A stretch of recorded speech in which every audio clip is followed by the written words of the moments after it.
Coming up on Mountain News at 6, we'll take a look at a proposed bill that would regulate adult-oriented businesses like drag queen performances.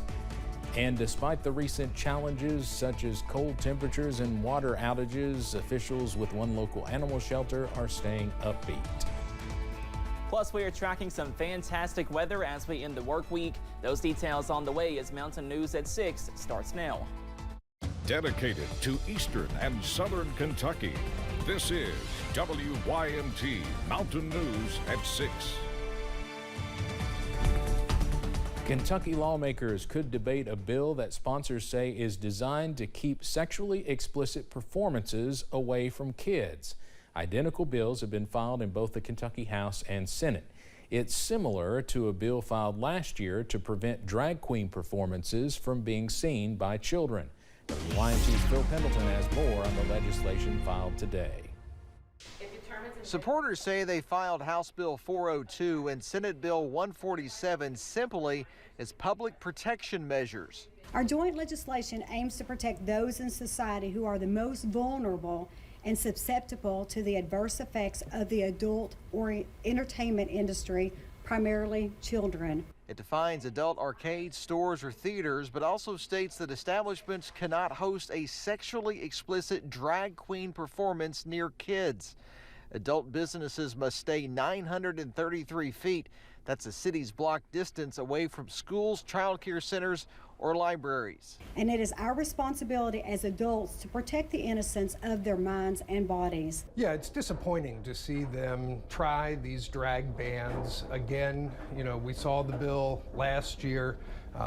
Didn't quite go anywhere last year. The bill would set up civil and not criminal penalties. And unlike last year's bill that went after the performers, this bill specifically would target the businesses. Supporters say explicit drag queen performances at any place frequented by children would be a violation. They all think we already have this as a statewide standard, and we don't. A lot of other states do. This would just bring a cohesive effort across the state of a minimum standard. This is a way to infringe upon the freedom of speech, the right to perform of these artists who have been doing these shows. You know, drag is nothing new. It's been around for millennia. Both bills received their first of 3 required readings on the House and Senate floors today. In Frankfort, Phil Pendleton, WYMT Mountain News. The measures also prohibit minors from entering or performing in any capacity in an adult-oriented business. A new bill being put forth in the Kentucky legislature seeks to largely ban the use of cell phones in classrooms across the state. The bill's sponsor, Representative Josh Bray of the 71st District, says he got the idea after talking with a teacher who told him one of the biggest struggles faced in the classrooms is keeping kids off their phones. And he told me, you know, the biggest issue he's got right now are cell phones in the classroom, and he feels like it's a huge distraction. House Bill 383 has not been assigned to a committee. For more on the bill and to read it for yourself, you can go to our website, WYMT.com. Kentucky school administrators say the House GOP's budget proposal does not do enough to keep teachers in Kentucky. The Kentucky Association of School Administrators surveyed 93 public school districts. More than half said they anticipate teacher salary increases to be no more than 2% under the current budget proposal. Sponsors of the proposal say it's better to let individual districts decide for themselves when it comes to pay raises. We now know the name of the person found in a burned vehicle in Wayne County about 2 months ago. West Virginia State Police troopers say the body has been identified as 44-year-old Douglas Isaiah Kahn of Cerrito, West Virginia. His body was found back in late November on a gravel road off German Ridge Road. State Police and the Wayne County Sheriff's Office say the investigation is still ongoing.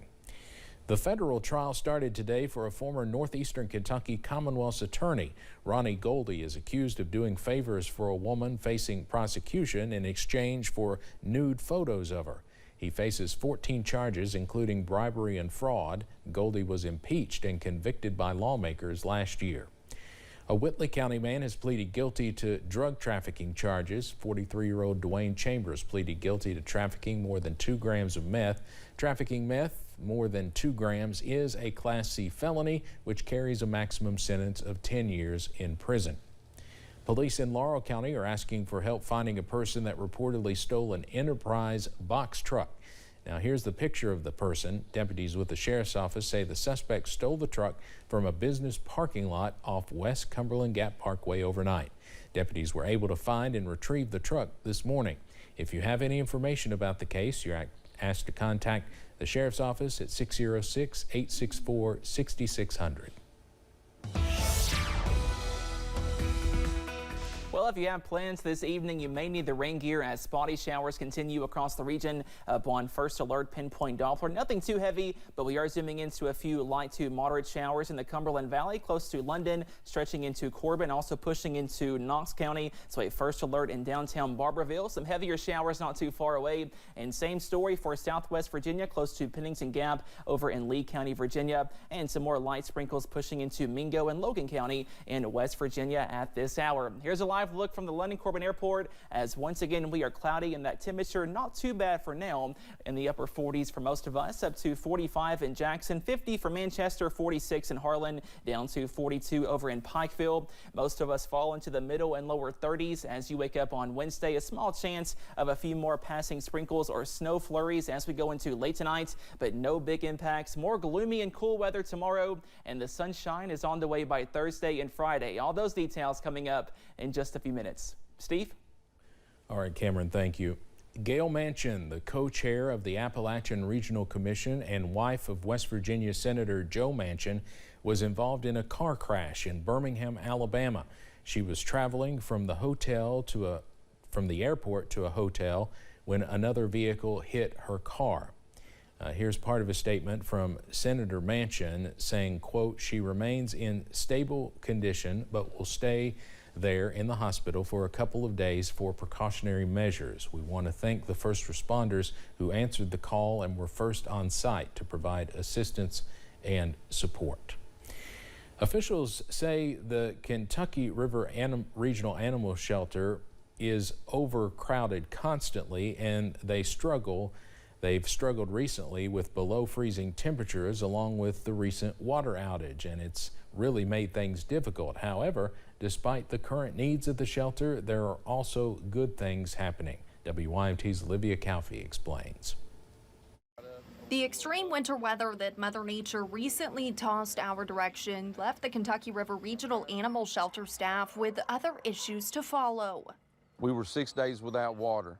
Fortunately, the fire department stepped up and helped us and brought us water every other day to fill the needs that we had, just watering the animals, cleaning what we could out of barrels. The heat and air went out for a period of 3 days. And along with those issues comes outrageous expenses. But President Tony Vaughn says their job is to do their part, taking care of the animals.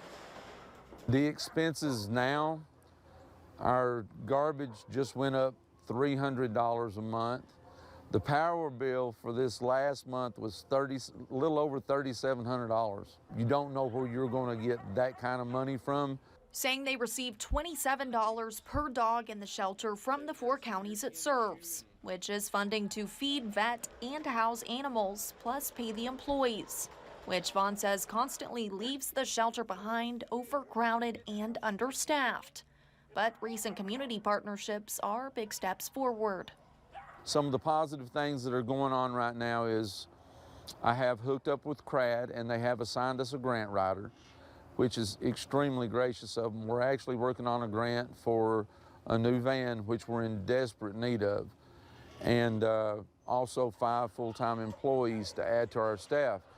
Also, a new work assistance partnership with LKLP, with 3 new people joining the shelter through that program in the coming weeks. In Perry County, Olivia Calfee, WYMT Mountain News. Vaughn says if you would like to help, pedigree dog and cat food is accepted at the shelter, and volunteers are always needed to assist in walking the dogs. For more information, just visit our website, WYMT.com. Customers who've been without running water in southern West Virginia say they are grateful to be getting it restored. But for some, concerns remain since they believe the system lets them down far too often. Mingo Public Service District GM J.B. Heflin says a big part of the problem is that some of the equipment and infrastructure is aging. Heflin says they are continuing to work with officials to figure out what they can do to avoid extended outages in the future. Appalachia Regional Healthcare and Beacons of Hope are partnering to give people in rehab an even better chance to succeed. WYMT's Chandler Wilcox tells us what's included in their partnership and how it impacts the community. The partnership started with a meeting between two healthcare providers. When we talk about building a healthier region for our people, it's really essential that we start addressing the missing marks throughout this region. Finding missing marks led them to a $5,000 donation from ARH to Beacons of Hope. They're leading the way. They're showing other organizations that it's okay to come in and give a second chance opportunity to people that are willing to go the extra mile to rehabilitate their lives. The money goes toward giving clients the chance to obtain documents, helping them return to the workforce. To utilize and to purchase things for their clients, such as birth certificates, license, social security cards, or really whatever resources their clients need. They have developed workshops as well. We provide things like resume workshop buildings, workplace do's and don'ts, interview skills. The partnership also goes beyond preparation and includes improving life in rehab. They purchased flower beds on their own, came here and helped us put those together and let the clients go out and plant flowers. Officials say they plan to make the partnership a long-term deal. In Perry County, Chandler Wilcox, WYMT Mountain News. Beacons of Hope Executive Director Greg Burke also says around 80% of clients that have arrived at the facility have been able to complete the program. Well, we want to remind you about the annual WYMT Winter Blood Drive tomorrow. The drive is from 3 p.m. till 7 p.m. right in front of the station here on 199 Black Gold Boulevard in Hazard. All donors will receive a Kentucky Blood Center shirt while supplies last. Officials with KBC say their goal is to gather at least 16 units of blood. Well, we are tracking some more chilly weather tonight, also on Wednesday, but warmer days are on the way. Your first alert forecast after this break.